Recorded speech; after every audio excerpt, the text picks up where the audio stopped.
দূর থেকে নারী ও পুরুষ বশীকরণ। সম্মানিত ভিউয়ার্স, আশা করি সকলে আল্লাহর মেহেরবানিতে ভালো আছেন। তো ভিউয়ার্স, আজকে আমি আপনাদের সম্মুখে একটা বিদ্যা নিয়ে হাজির হলাম, যে বিদ্যাটা হচ্ছে দূর থেকে একজন নারীকে এবং একজন পুরুষকে কিভাবে বশীকরণ করা যায় তার একটা উপায় নিয়ে।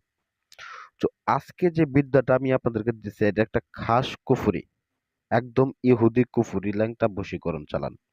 এইটার মাধ্যমে আপনার প্রেমিক বলেন, আপনার স্ত্রী বলেন, আপনার স্বামী বলেন, আপনার বউ বলেন, যে যে কাউকে আপনি যাকে খুশি তাকে আপনার প্রতি বাধ্যগত করতে পারবেন, আপনার প্রতি বশীকরণ করতে পারবেন। আপনি যা বলবেন তাই করবে। এমনকি একজন নারীকে বা একজন পুরুষকে যদি বলেন তার সাথে সহবাস করতে, আপনার সাথে সহবাস করতে, হ্যাঁ, আপনি যা বলবেন তার সাথে সহবাস করতে পারবেন, এমনকি যা খুশি তাই করতে পারবেন, এক কথায় বলতে গেলে। তাবিজের কাজগুলো যদি আপনার 1 বছর পরে হয়, এই কাজগুলো আপনার একদিন পরে হবে, আমি গ্যারান্টি দিলাম। তাবিজের কাজগুলো যদি 10 বছর পরে হয়, আপনার এই কাজগুলো আপনার কমপক্ষে আপনার 2 দিন কি 3 দিন পরে হবে। কারণ এগুলা কাজ এতটা পাওয়ারফুল কাজ যে এগুলা বেশি সময় লাগে না। তো যাই হোক, এটাকে কিভাবে করবেন আমি বিস্তারিত বলতেছি, মনোযোগ দিয়ে শুনবেন। প্রথমত আপনাকে বাজার থেকে কাম সিঁদুর সংগ্রহ করতে হবে, বাজার থেকে। আর এই নকশাটা তো অবশ্যই লাগবে। আর যাকে বশীকরণ করবেন তার নাম, সে যদি ছেলে হয়ে থাকে তার বাবার নাম, মেয়ে যদি হয়ে থাকে তার মায়ের নাম, এই জিনিসগুলো তো অবশ্যই লাগবে। এই নকশাটাও লাগবে। এখানে নকশাটা দেখবেন পুঙ্খানুপুঙ্খ ভাবে, একটু ভিডিওর কোয়ালিটি ভালো করে আপনারা দেখবেন, তাহলে আপনারা স্পষ্ট বুঝতে পারবেন।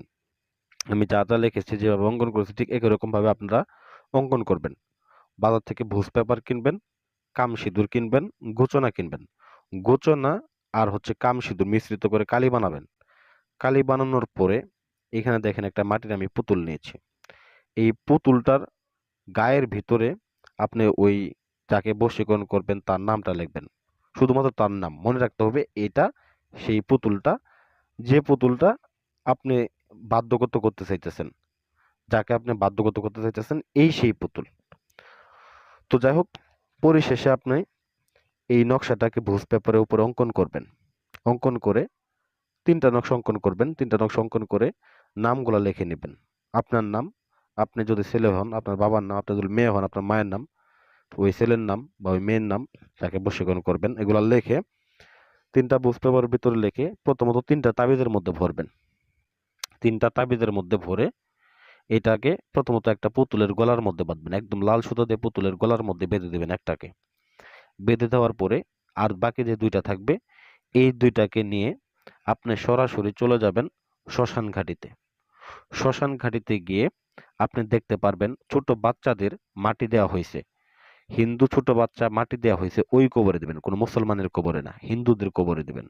তো দেখবেন যে সব কুমারী নারীরা মারা যায় তাদেরকে পোড়ানো হয় না, তাদেরকে মাটি দেওয়া হয়, ওই ওই হিন্দুদের কবরে গিয়ে একটা আপনি পুঁতে দিয়ে আসবেন। দ্বিতীয় যে তাবিজটা থাকবে, এটা আপনার বাসায় যদি কোনো চুলা থাকে সেই চুলার পার আপনি পুঁতে দিবেন। সেই চুলার আগুনের উত্তাপ লাগবে এবং কি আপনার কার্যক্ষমতা বৃদ্ধি পেতে থাকবে। তৃতীয় যে পুতুলটা যে থাকবে, এই পুতুলটাকে আপনি উল্টা করে যে কোনো একটা ঘাসে, নির্জন জায়গায় যেখানে কোনো লোকজন যায় না, যাতে ছিঁড়ে না ফেলে, আপনি যদি কোনো গাছের উপরে বাঁধেন তারপরে সমস্যা নেই।